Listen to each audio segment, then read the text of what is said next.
친일파가 대학을 잘 가는 이유. 무카이 오사무의 광팬 히우니는 일본어에 미친 아이였다. 일본어에 능통해서 일본에 건너가 무카이 오사무를 만나는 것이 꿈이었다. 나에게 처음 상담하러 온 날 히우니는 감탄하며 원장실로 들어섰다. 와, 원장님, 진짜 무카이 오사무를 닮으셨네요. 엄마, 내 말이 맞죠?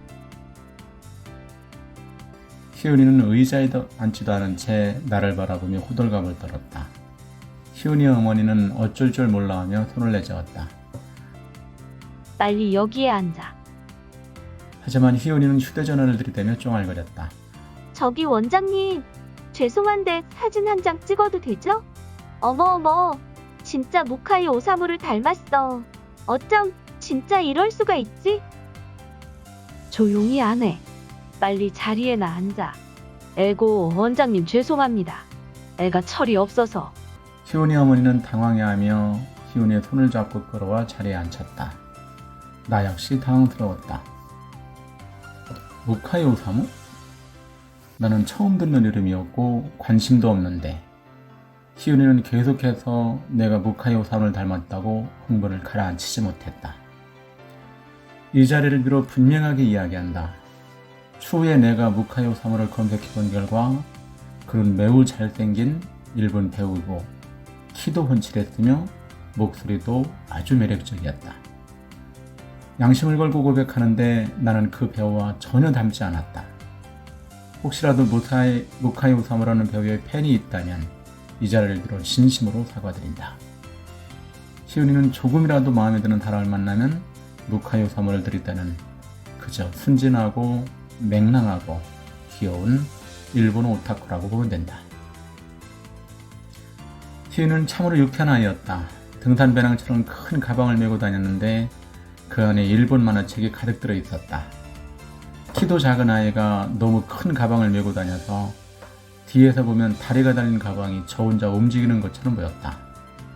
나는 히우니를 통해서 무카이 오사무를 검색해보고 일본 만화를 강제로 읽은 후에 감상평을 이야기해야만 했다. 희은아, 그 고전시가 필수어휘 다 외웠어? 선생님, 3일간의 행복 다 읽으셨어요? 아니 됐고, 삼기다가 무슨 뜻이야? 코스노키와 히메이의 감정선은 어떻게 봐야 할까요? 딴소리 말고 이 몸 삼기실지 뇌조차 삼기시니 이거 해석해봐. 미야키가 코스노키에게 한 행동 중에서 제일 안타까웠던 게 뭐라고 생각하세요? 우리의 대화 장면을 처음 본 학생들은 둘 다 정상이 아니라고 생각했을 것이다. 나는 정상적인 수업 진행을 위해 시온이가 추천한 3일간의 행복을 읽어야만 했고 주인공 코스노키의 상황에 강제로 몰입당해 슬픈 표정을 지어야만 했다. 그리고 4월은 너의 거짓말을 읽고서 봄을 알리는 러브스토리 마지막 벚꽃 엔딩에 억지 감동을 받아야 했다. 희은이와 눈높이를 맞추려면 어쩔 수 없었다. 어머니 왜 나를 낳으셨나요? 제가 왜 3일간의 행복도 제대로 알지 못하고 4월이 되어서 너에게 거짓말을 해야만 했을까요? 가만히 생각해보면 희은이가 나를 보고 무카이 오사무를 닮았다는 말에 넘어간 것은 아닐까 뼈저리게 반성을 해보았다. 희은이는 끊임없이 나에게 만화책을 가져다 주었다. 나는 희은이가 감동한 만화에 공감하지 못하면 수업시간 내내 희은이의 잔소리를 들어야만 했다. 중학생 때 한 학년이 400명이 넘는 학교에서 전교 3등까지 했던 희은이는 고교 입학 후 국어와 한자만 정말 열심히 공부했다. 이 2위 시간에는 거의 일본어에 빠져 지냈다. 수업 시간에 조금 엉뚱한 소리를 하긴 해도 워낙 성격이 밝고 친구들과 잘 지내서 큰 걱정을 하지 않았는데 1학년 2학기 기말고사가 끝나고 희은이 어머니가 어두운 낯빛으로 나를 찾아오셨다. 희은이의 성적표를 보니 매우 심각했다. 선생님, 이렇게 해서 대학에 갈 수 있을까요? 지금도 저렇게 일본 만화에만 빠져 살고 있으니. 어휴. 희은이 어머니 한숨소리를 들으며 나도 어떻게 이야기를 해야 할지 몰라서 참 난감했다. 다른 상담 일정까지 조절하면서 많은 이야기를 나누었지만 별다른 해결책이 나오지 않았다. 어머님, 그렇게 만화를 좋아하면 지금이라도 웹툰을 시켜보면 어떨까요? 에휴, 저도 그 생각을 해봤는데 그것도 어느 정도 재능이 있어야죠. 저 애가 그린 만화라는 것 좀 보시겠어요? 희훈이 어머니는 공책 하나를 꺼내서 내 앞에 펼쳐놓았다. 콩나물 대가리에 가지치기만 축축 긋듯한 그림이 전부였고 사람의 표정 하나도 둥근 눈에 웃고 웃는 표정뿐이었다. 원시 동굴벽화 수준에서 크게 벗어나지 않은 솜씨이니 웹툰 작가는 꿈도 꾸지 못한다. 그냥 좋아만 하는 거지 그걸 전공으로 할 실력도 아니고 애가 차분하지 못해서 오래 앉아 그림을 그릴 인내심도 없어요. 어머니 한숨소리는 기품만 같다. 이런저런 방법을 고민해보다가 나는 일본 유학을 제안했다. 어머니는 심각한 표정으로 고개를 저었다. 저희도 그 생각을 안 해본 건 아닌데 딸내미를 혼자 외국 유학 보낸다는 게 그리고 저희 형편이 그렇게 넉넉한 것도 아니고 재작년에 일본 유학을 간 학생이 있는데 생각보다 학비나 생활비가 그렇게 비싸지 않은가 보던데요. 일본이 지금 심각한 인구 감소 추세라서 외국 유학생에 대한 장학금 지원도 많고. 글쎄요. 아무리 그래도 일본 유학은 좀 희윤이 증조 할아버지가 독립유공자셔서. 독립유공자? 나는 더 할 말이 없었다. 희훈이 할아버지는 왜 독립운동을 하셨을까? 독립유공자의 후손은 왜 일본 만화를 좋아하고 무카이 오사무에게 빠졌을까?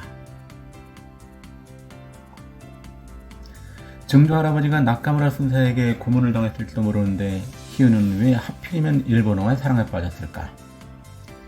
독립유공자의 후손이라고 해서 일본 유학을 가지 말라는 법은 없을 텐데 여기까지 대화한 나는 어린 딸을 타국으로 보내고 싶지 않다는 희훈이 어머니의 강한 의지를 읽고 권유를 멈췄다. 희훈이 어머니는 힘없이 돌아갔다. 내가 아무 도움도 되지 못한 것 같아서 그저 죄송했다. 근데 며칠 후에 희훈이가 환호성을 지르며 나에게 왔다. 와우, 무카이 오사무 원장님. 우리 엄마한테 저 일본 유학을 보내라고 하셨다면서요. 고마워요. 무카이 오사무님. 희훈이는 아리가또 고자이마스를 반복하며 허리를 굽혔다. 나와 상담을 하고 하신 희훈이 어머니는 나에게 있었던 비책이 없을 때를 기대하셨던 모양이었다. 근데 별다른 수가 없다고 생각하셨는지 가족들이 모여 희훈이 일본 유학에 대해 의논했다. 이야기 끝에 희훈이 아버지가 한숨을 쉬며 이렇게 말했다고 한다. 우리 국장님 따님도 이 원장님 덕분에 한양대에 갔다고 엄청 좋아하시더라고. 그런 분한테서 국내 대학은 어렵다는 얘기를 들었으니 에휴, 그럼 뭐 일본 유학을 생각해보자고. 이래서 상담을 하기가 어렵다. 누군가의 운명을 좌우할 수 있는 입시 상담을 할 때는 정말 한마디도 쉽게 할 수 없다. 나는 국내 대학은 안 된다고 말한 적이 없는데 희훈이의 진로는 이미 결정되어 있었다. 다행인지 불행인지 희훈이는 EJU를 준비하면서 완전히 손을 놓았던 수학도 다시 공부하기 시작했다.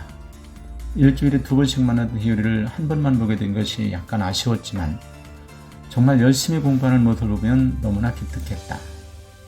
그 결과 희훈이는 도쿄 외국어 대학에 합격했다.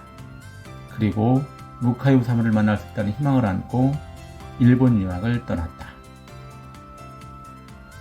그 다음에 여름방학에 희훈이가 나를 찾아왔다. 약간 지친 모습이었고 천방지축 말괄량이의 기운도 사라진 아주 나이 든 모습이었다. 잠시 몇 마디를 나눈 희훈이가 눈물을 흘렸다. 희훈아, 왜 그래? 무슨 일 있었어? 아니요. 그냥 선생님을 오랜만에 만나서 반갑기도 하고 옛날 생각도 나고. 일본 유학은 할만해? 아무래도 낯선 유학생활이 좀 힘들지. 그렇죠 뭐. 그런데 사실은 제가 희훈이는 조심스럽게 일본 유학생활에 대해 이야기했다. 일본어도 비교적 능숙하고 일본 문화도 잘 알고 있어서 적응하기는 크게 어렵지 않았다고 했다. 근데 엄마 아빠를 비롯해서 이런저런 집 생각과 친구들이 너무 보고 싶어서 심한 향수병에 걸린 모양이었다. 그리고 무엇보다 무카이 오사무를 직접 봤는데 사진이나 영화로 봤던 것보다 너무 늙고 못생겼어요. 선생님이 훨씬 나아요. 어머니, 왜 저를 낳으셨나요?